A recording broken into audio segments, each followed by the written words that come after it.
let's begin. Before we start reading, let's chant Om one time. Please close your eyes.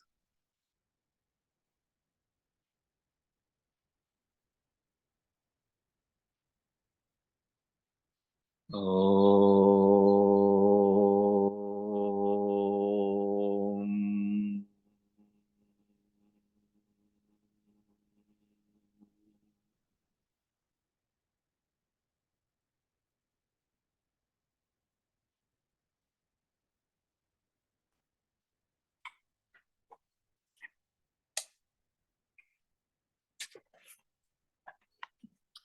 Page 146.2, the process of knowing. How do we know? How do sense organs function? According to Yoga and Vedanta, all knowledge, everything we know, is born of the modification of the mind. Please mark this word. All knowing, all that we claim to know is the result of the modification of our mind. What is modification? Modification of mind means vritti in Sanskrit, chitta vritti, which means it is born out of your mind. And it will explain how. Mental modification is called vritti. When we see something, hear something, or think of something, the mind becomes that thing seen, thought, or heard of for the moment. So when you see something, your eye is only an instrument. It sees something. But in order to perceive it, without your mind involved in it, you do not perceive it. Simply seeing is not sufficient. Your mind must perceive it. So that is known as the chitta vritti, or mind, modification of mind. Okay. This becoming is called vritti. All knowledge we get, either internal through memory or dreams, or external through experiences, is vritti, knowledge. Is it clear? Are you clear with what we just read? What is important is that it will explain you the sense organs of knowledge, how they function, yeah, process of knowing. The first, we must realize that the different organs that we have are not organs. They are the instruments physically. But behind instrument, for instance, eyes are simply an instrument. The seeing happens, which is the internal organ, which is indriyas, which is in our subtle body. So these indriyas, or these organs, carry the image to the mind. So mind gets involved in it, but mind alone is not sufficient. It is then reflects it or refers it to what is known as buddhi, or intellect. And then buddhi or intellect would react. And last, the ego. Ego is attached to it, which means it would then say, I know it, or I know it is tree or flower or table. So when we look at a flower, there are different processes. First, the object as a flower. Then our instrument of eyes to see it. Then our organs of internally, which is in our subtle mind or subtle body. That organ carries the image to mind. The mind will then refer it to intellect. Intellect will then refer it to, or the ego or I is attached to it. Only then you know, or I perceive that I know this is a flower. Yeah. Now, it may sound that these are the different processes and it may take time, but it is simultaneous. It happens instantly. And throughout the waking state, this modification of mind continuously happens. So this is in brief that I could explain. In detail, we will read now.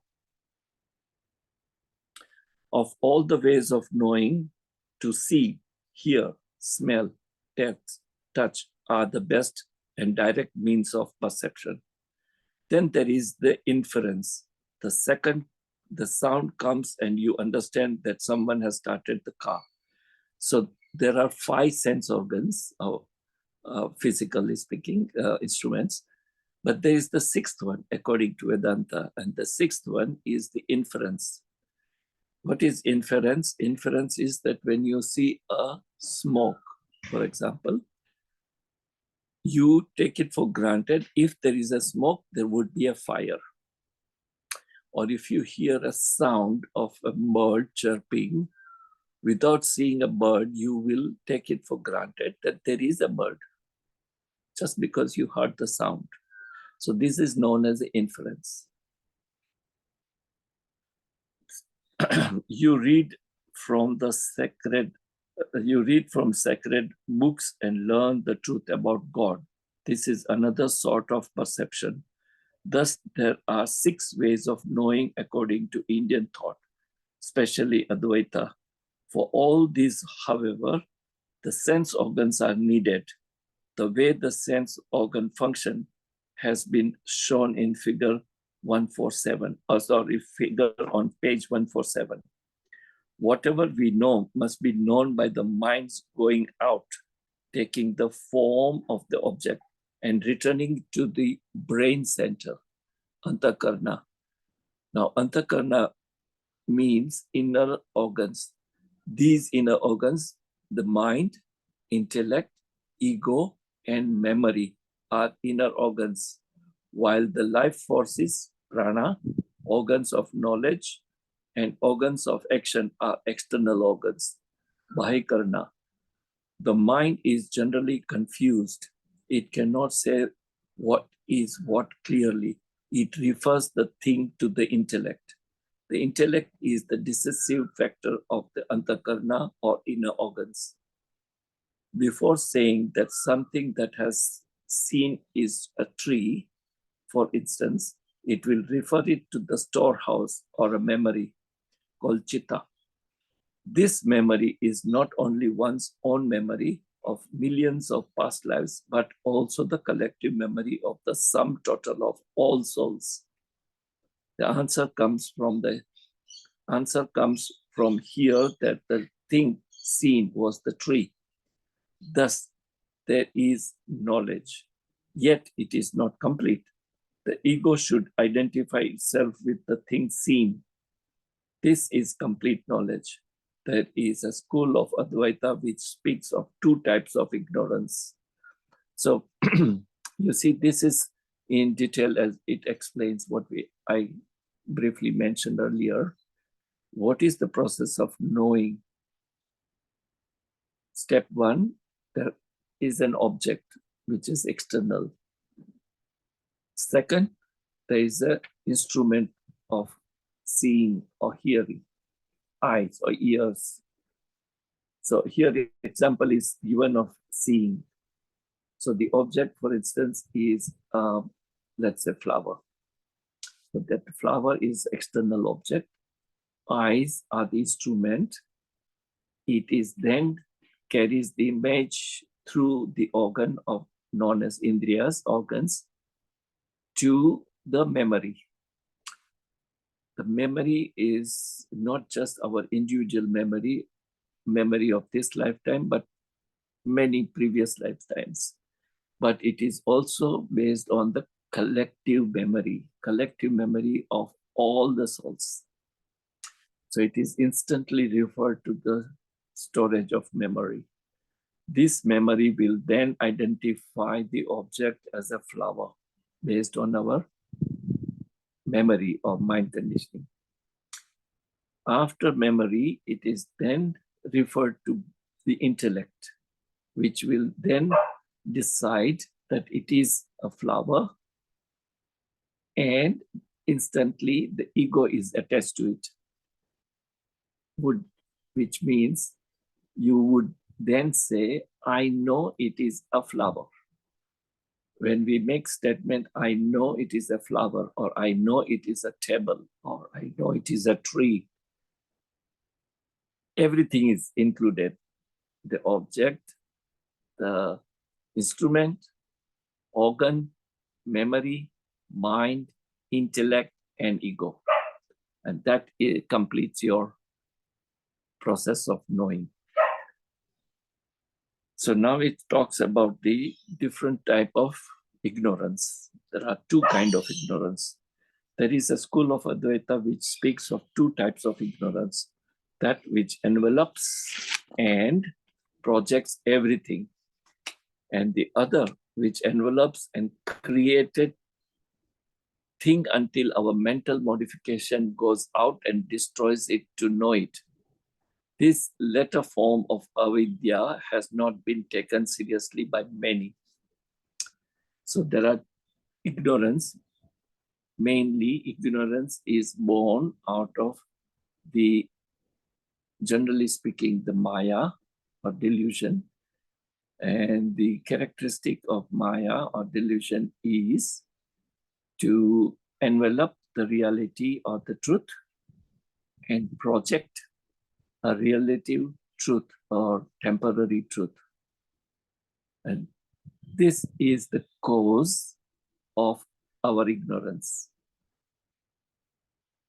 So the second kind of ignorance is not highlighted mainly, and that is it envelops and created thing.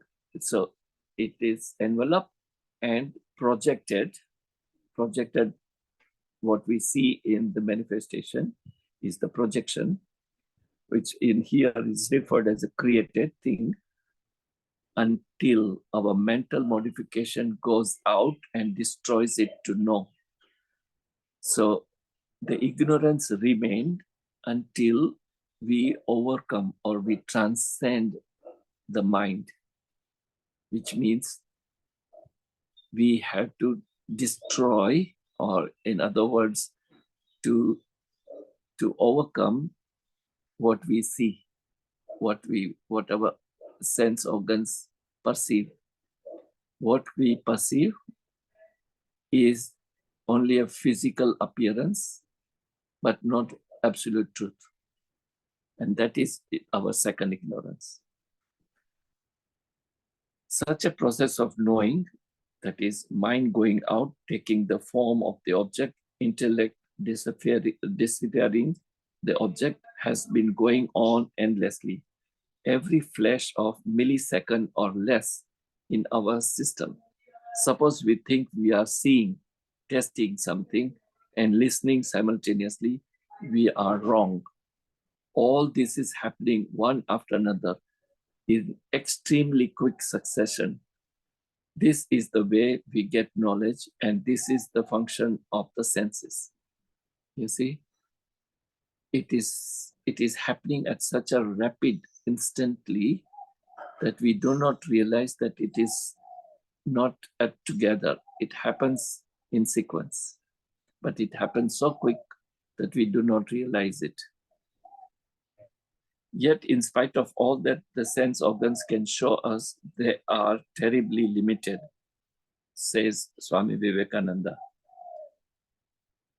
Quote, but a few quickly discover that although they are struggling for infinite power, it is not through the senses that it can be reached. They find out very soon that infinite pleasure is not to be got through the senses, or in other words, senses are too limited and the body is too limited to express the infinite. To manifest the infinite through the finite is impossible. And sooner or later, man learns to give up the attempt to express the infinite through the finite. This giving up This renunciation of the attempt is the background of the ethics. Renunciation is the very basis upon which ethics stands. There never was an ethical code preached which had not renunciation for its basis. So, Swami Vivekananda says that in order to know the infinite or the supreme, our finite sense instruments or organs cannot perceive, cannot imagine, cannot grasp. Our limited ability to know the absolute truth is not possible. So he says, with your finite instruments and organs, you cannot reach or know the infinite. Swamiji explains knowing process. Swami Vivekananda explains the functioning of the organs of knowledge. According to Vedanta philosophy, man consists of three substances, so to say. The outermost is the body, the gross form of the man, in which are the instruments of sensation, such as eyes, nose, ears, and so forth. This eye is not the organ of vision. It is only the instrument. Behind that is the organ. So the ears are not the organs of hearing. They are the instruments. And behind them is the organ, or what in modern physiology is called the center. The organs are called indriyas in Sanskrit. If the center which governs the eyes be destroyed, the eyes will not see. So with all our senses, the organs again cannot sense anything by themselves until there be something else attached to them. That something is the mind. So it is explaining you the details of the process of knowing.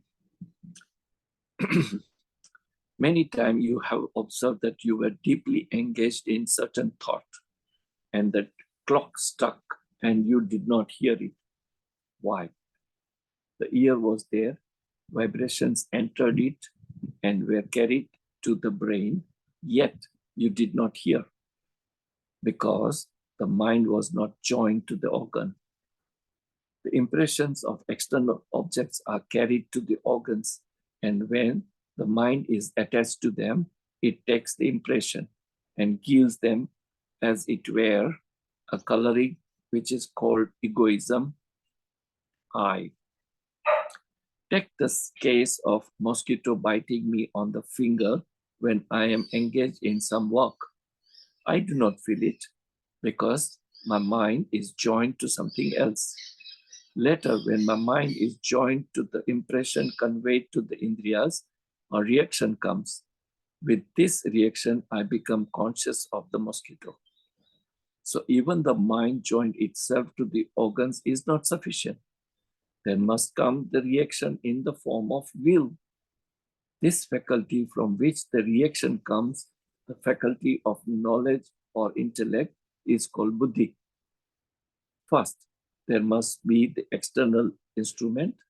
Next, the organ. Next, the mind must join itself to the organ. Then must come the reaction of the intellect. And then all these things are complete. There immediately flashes the idea, I, the external object, and there is a perception, concept, or knowledge. You see, as I said earlier, this is the process. The external object seen by the instrument, image carried by the organs, referred to the memory, mind powers it to or refer it to the brain or intellect, and ego is connected to complete the knowing process. 6 ways of knowing. We saw that the senses are like doorkeepers which bring knowledge of the outer world to the mind. Not all things in this universe are grasped straight away by the 5 senses. of touch, smell, taste, hearing, and sight. There are so many things which we know indirectly without the direct aid of the senses. Hindu sages have classified all such means of valid knowledge into 6 broad groups. These are called pramanas. Pramanas are valid means of knowledge. The knowledge that we gain through all these means should be foolproof. These 6 means of knowledge are direct perception by sense contact, pratyaksha; inference by previous experience, anumana; verbal testimony of Vedas, sabda; knowing by example, upmana; conjecture from insignificant information, arthapati; and absence of thing, anupalpati. So here are going more in detail of knowing process. This is more technical, or we can read it, but you do not have to contemplate much on this 6. What is more important are the 5 sense organs or instruments and inference, the 6th one. Anyhow, we will complete this reading. Direct perception by sense contact, pratyaksha. I see, hear, smell, taste, and feel. Through these, I come to know about the object of the world. This is called pratyaksha. If the object is not subtle, distant, very near, in darkness, or covered, or unless our eyes are defective, we can all see the thing clearly and know it. This is pratyaksha. Second, inference by previous experience, anumana. There is smoke on the yonder hill. There must be fire over there. We have seen on countless occasions that where there is a smoke, there is fire. So we infer that there is fire on the hill. This inference sense organs are needed here also, for unless we see smoke, the other things will not follow. So the second is also known as inference, as it is said that many times you hear sound and you assume or you take it for granted that there is an object. You see a smoke, you take it for granted there is a fire. That is called inference, knowing through the inference. Third, verbal testimony of Vedas, sabda. Regarding supernatural and divine things, there is only one source of knowledge, the words of the sages. Their words are compiled in the Vedas. The Vedas are infallible, but even here we need the sense to either read or listen to the Vedas. So we do need the sense instruments and organs and mind and memory and brain and finally ego to perceive through Vedas, through sabda. Fourth one, knowing by example, upmana. Have you seen Mars? No, I have not. Have you not seen the picture of Mars either? No, I have not. And I do not know what Mars is. What is Mars and how does it look like? You know nothing then. Mars is a planet. It is like our Earth. Like the Earth, I understand. This is knowing by visible example.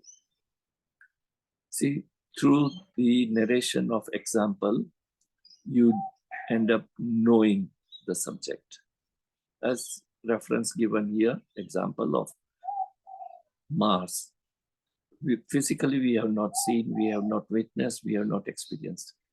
But through the image that we see in the books, literature, or television, we assume and we know there is existence of Mars. Next, the conjecture from the insignificant information, Arthapati. Is Mr. So-and-so home? No, he is not. Aha, then he must be dead. Why should Mr. So-and-so be dead just because he is not home?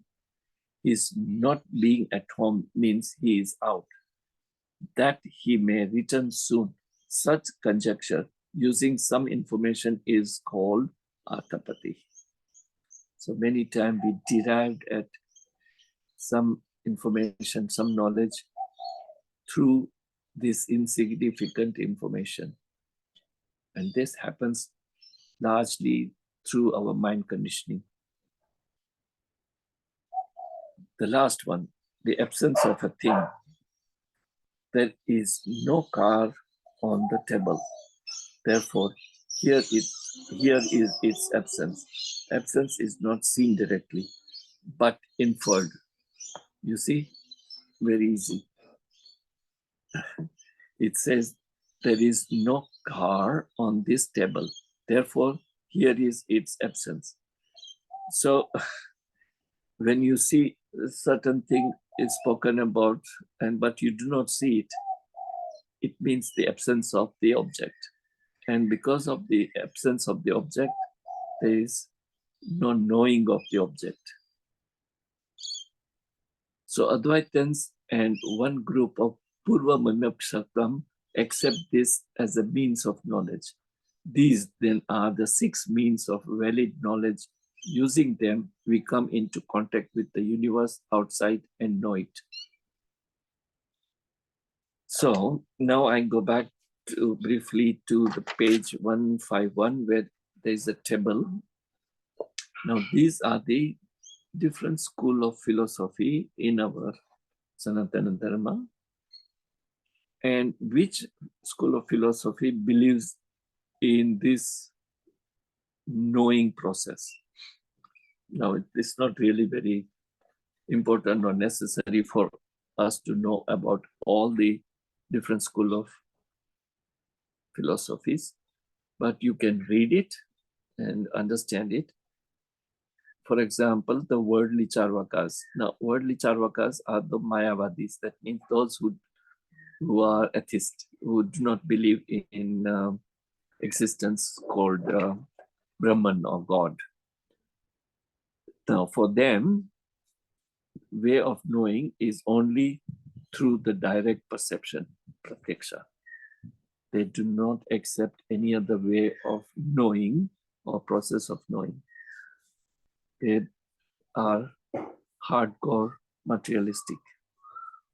Likewise, there is a Buddhist, there is dualist of Madhvacharya, Vaiseshikas, Jains, qualified non-dualist of Ramanuja, Samkhyans, Nyaya yoga, Nyaya people, Nyaya philosophy, Purva Mimamskam of Prabhakar Mishra.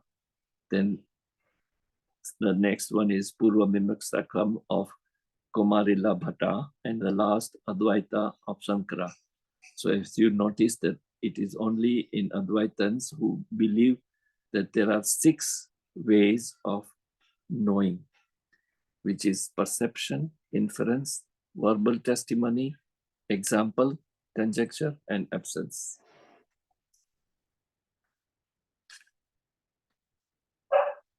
So here we are. We will stop here, and we will take up the chapter 14, the organ of action, next class. But now let us see if we have any more doubts or questions or comments of what we read so far today.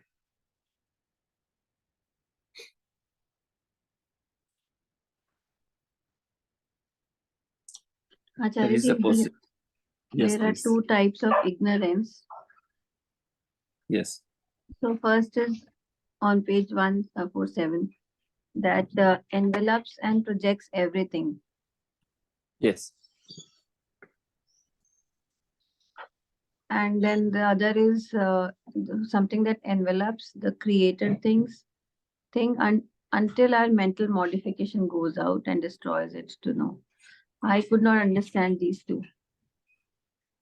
Yeah. So in other words, it is fundamentally the first one. The first one, as we have spoken earlier, which is the nature of Prakriti or nature of Maya or the existence or manifestation. The characteristic of this manifestation is two. One is to cover or envelop the reality. Advaita Vedanta believes that it covers or envelops the Brahman or supreme intelligence. At the same time, it projects what is not real in absolute truth. This manifestation is appearance, which is a relative truth because it has the birth, existence, and destruction. Because it has time frame, it is not absolute truth. Now, time frame is completely a different story. For us, time frame of hundreds and thousand years is long enough. But in larger picture, billions of years is also a time frame. It may be billions of years, but it is still a time frame. So this existence, Maya, Prakriti, has two characteristics: enveloping the absolute reality and projective, which is a relative truth. Now, and this is the cause of our ignorance. Because it covers the absolute truth, we are ignorant. But this ignorance is destroyed when your mind, now when it says mind, it does not exactly mean mind. It refers to everything, jnana or knowledge. When your mind goes out and realizes that this is a Maya or Prakriti or delusion, what we perceive, what we see is not reality. It's just appearance. So when you have that knowledge, when you gain that knowledge, it destroys the characteristic of Maya. It destroys in the sense you then transcend the relative truth. You transcend the manifestation by gaining the knowledge that this is only an appearance and not the reality.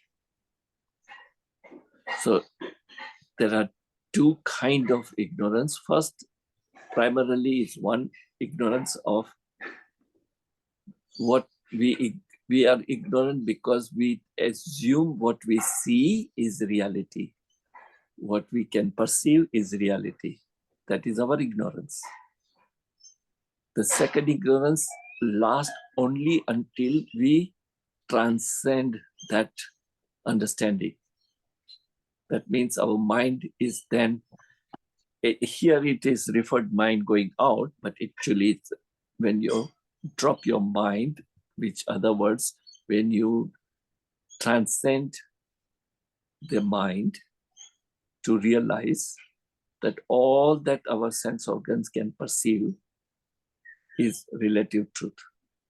It's not absolute. It's not reality. It is not the supreme intelligence. Supreme intelligence, known as Brahman or absolute reality, is something which you can not describe, number one. You cannot know through our limited organs, limited sense perceptions, because we are finite. And finite cannot understand or realize the infinite.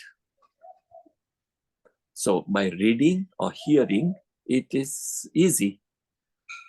But the crucial point is to experience it, to gain that knowledge and live with that knowledge. That also leads to a question: how does the awakened people who are self-realized, what's the characteristic? What difference between them and us? There is no difference. There is no difference. Appearance is the same. They look like us. But what the only difference is, whatever that they do, whatever activity they do it without attachment and for the sake of performing role. They are so clearly established on the knowledge that all this, what the senses can perceive, is only an appearance and relative truth. It's not Brahman.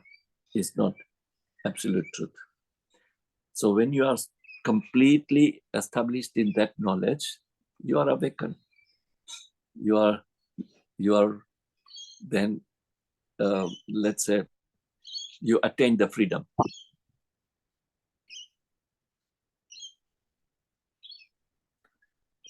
If I can just translate it in my words, is Moola Vidya is when you think that you know everything. And then Tula Vidya is when you think that whatever I know is not the truth. Yes, yes, that's a good way to say, because all that we know is knowing happens through these our sense instruments and sense organs. And since our senses cannot perceive what is enveloped, what is covered up, it is I think only through the gaining of higher knowledge. And how do you gain the higher knowledge? There are two ways. One, follow the teaching of your masters or your guru. Second, meditation. So guru would, or master would give you the knowledge, higher knowledge, but to contemplate and be in the meditative state all the time, you are awakened. You come to experience that absolute reality. So the importance is also to be in that meditative state, not just spending 10 minutes or half an hour sitting with your eye closed, what we call meditation. That doesn't work. All the time, you have to be in the state of mind where you know for sure without a doubt that you are finite, you're limited, and the reality is absolutely infinite, and we are that. In essence, we are that infinite in the core. All that we can see is only appearance, whether it is a body, or which means the five sheaths: Annamaya Kosha, Pranamaya Kosha, Manomaya Kosha, Vijnanamaya Kosha, and Anandmaya Kosha.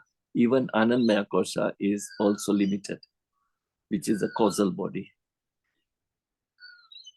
But all through five states, what is constant is only one thing: our consciousness. And that consciousness is the reality. Call it consciousness, Atma, Brahman, whatever name.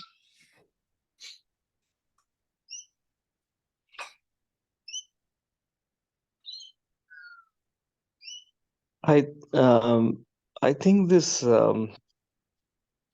process explained is very interesting, because it says that the mind is confused, and then it goes back to the intellect, and the intellect goes back to the acquired memories and the cosmic memory to reflect. Because when I was thinking about this Arthapati, the conjecture example, where it says that he's not home, so he might be dead. But then why is he dead? He could be out. So I feel the intellect is also constantly refining its stance. Is it possible that, maybe it's, I don't know this, maybe it could be that, or it could be some. So intellect is also kind of trying to change its stance with more knowledge. Yes, that's right. And that is why it is said that all the 6 manners of knowing is only because of our instruments or sense organs are ultimately finite, limited. And it can only perceive what is appeared to be there. Right. So for worldly objects and worldly situations, these are okay. This we can perceive because our sense can perceive them. Whether process of knowing is a different method, but at least we are sure that when I look at the tree, there is a tree. Yeah. And as it says in one of the chart that your eyes are looking at the tree, but that's a one-way traffic. The important is two-way traffic. The tree should go into your eye. Yeah. Which means if I am absent-minded, as we call absent-minded, I am looking at you, but I'm not looking at you. In other words, my eyes are looking at you, but mind does not register it. Yeah. So many times, I'm sure you have experienced people go out for a walk and you see a friend and you say hi, and your friend is looking at you, but does not respond to you. How does that happen? It happens that your friend has seen you. That means his eyes have seen you. Your appearance has gone into his eyes, and yet the internal organs which carried the image, the mind was not attached to it. And therefore, it did not register. So the process is that the image through the organs goes into the mind. Mind recognizes it. Instantly, it is referred to the memory. And the memory is then gone to the brain, intellect. And then it is associated with your ego, I. All this together is the result of you knowing whatever object you have seen. If one of them is missing, the process is not complete. For instance, if you have eye or as an instrument, you have eye, but for whatever reason your organ is damaged, yeah, it does not carry the image to your mind. And if the image is not carried to mind, for a mind, it is a blank. It's dark. There is no reflection of the light of the image. And therefore, a blind man does not see, though he has the eye. It's just because there is absence of mind or organs or memory or intellect. If one of them is missing out of these, the knowing process is incomplete.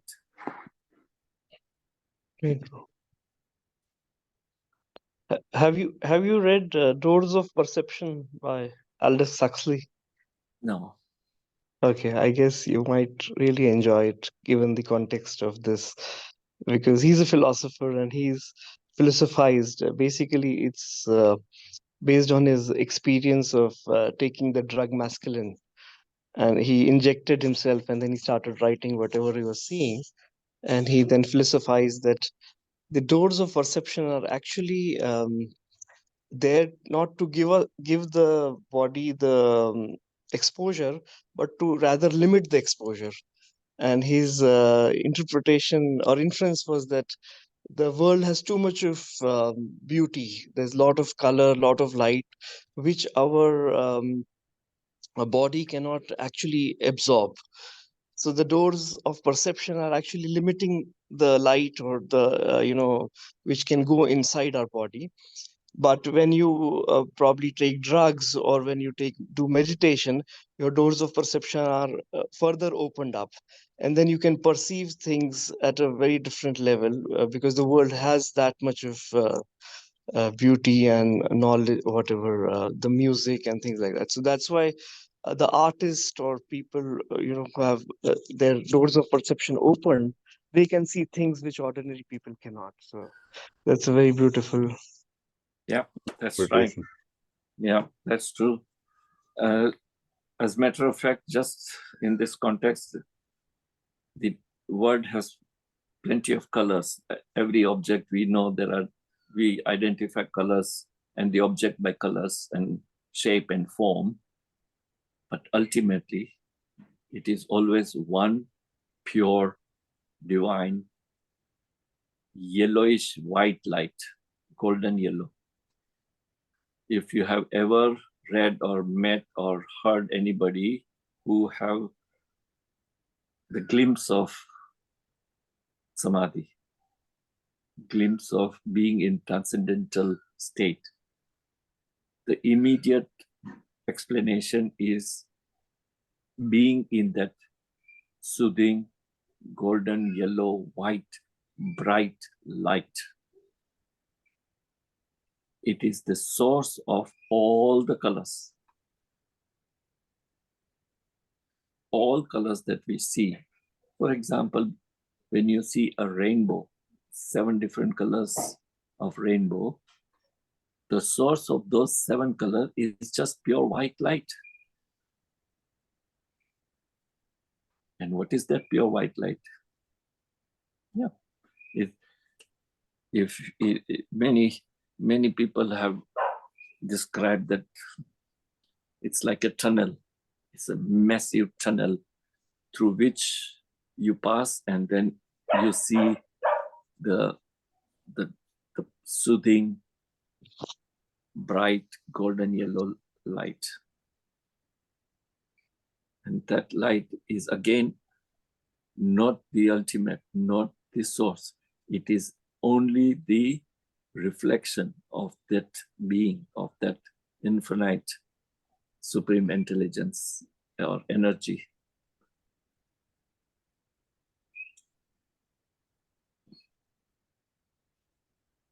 You also mentioned about reference to the sound. That's Right. also, there is a school of thought which says, in the beginning, the God was the sound, and the sound was God. This is based on the philosophy or the belief of what is known as the Nada Brahma or Nada Brahman, the sound. And the sound is the source of that supreme. And that's why so many experiments are taken up or carried out of trying to listen to the sound of the existence. Sound of the sun, sound of the galaxy, sound of the black hole, sound of the vacuum or the vastness of the space. And however subtle it could be, but there is a sound. No one knows the source of that sound or how does it generate? What does the sound, what is it that generates sound? Whatever sound it is. So, yeah, we can only have these as a pointers. We can never know the absolute truth by reading or hearing or by knowing through our perceptions. What is called unknowable can never be known. It can only be experienced. And this experience is possible only when you take influence of your gurus or your teachers or Vedanta or holy literature, and then personally experience it through meditation, through meditative state.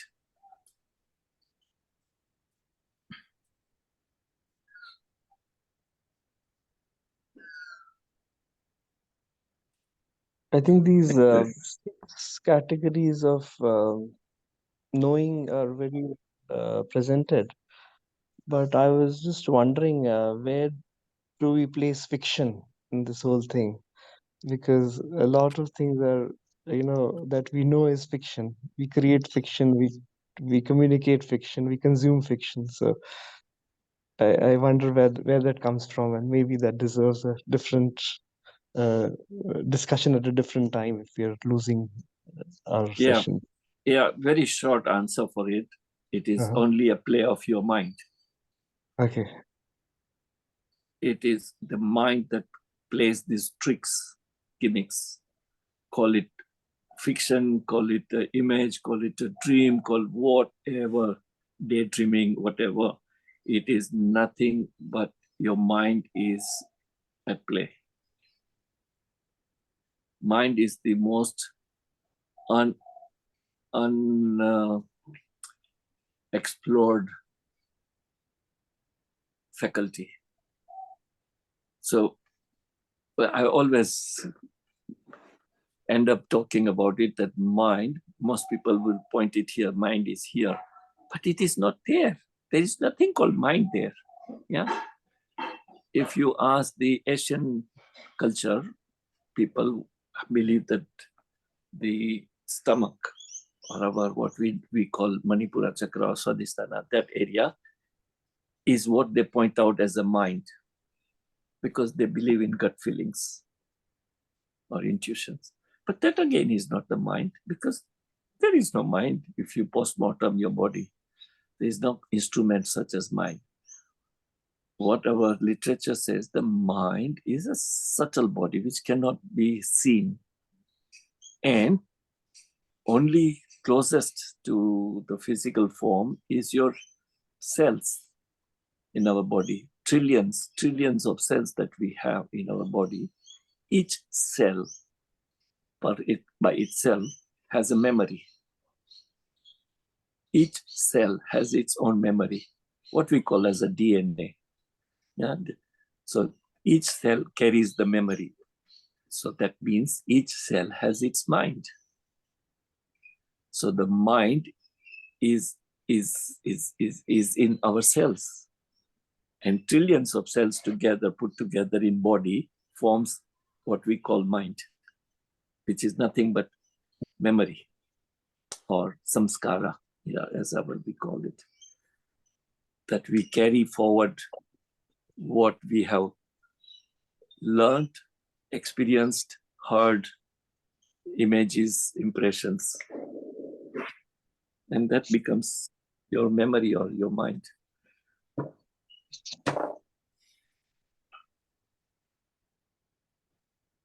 All right, let's conclude here.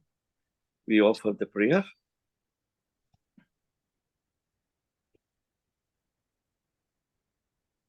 Asato ma satgamaya tamaso ma jyotirgamaya mrityurma amritam gamaya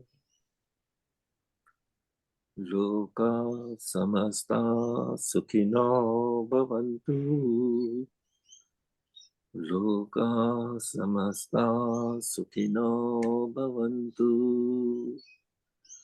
Samasta loka sukhino bhavantu. Om Shanti, Shanti, Shanti.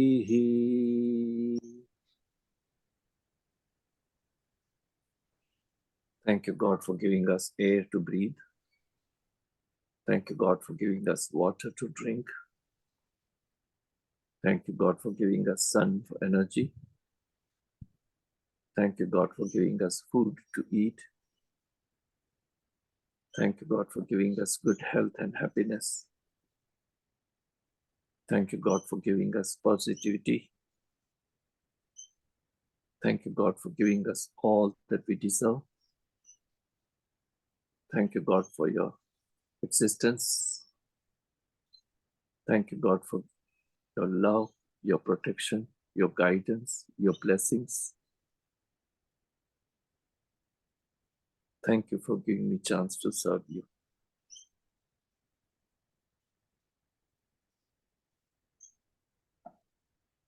Thank you.